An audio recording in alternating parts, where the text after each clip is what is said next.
Ore 11:30 di giovedì mattina, il cuore pulsante di Vicenza, il centro storico, quello di Corso Palladio, delle piazze, cerca una parvenza di vita normale. I residenti escono dalle case, il tempo di fare la spesa. Oggi è giorno di mercato, quello solo alimentare.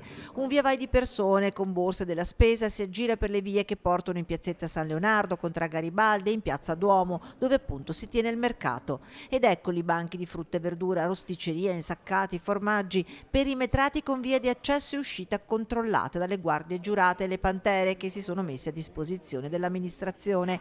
All'ingresso, per chi ne è sprovvisto, ci sono mascherine e guanti. La gente diligentemente attende il suo turno e mantiene le distanze. Gli affari invece vanno così così.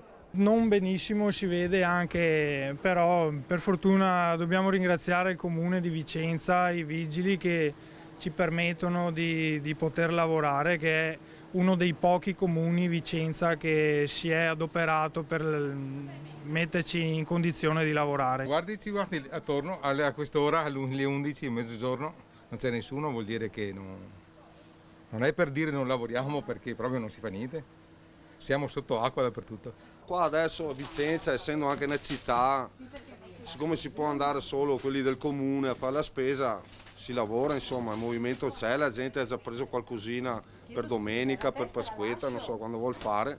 Poi noi siamo anche sabato in caso e possiamo lamentarci, dai. Diciamo che stare a casa sarebbe molto peggio, vai.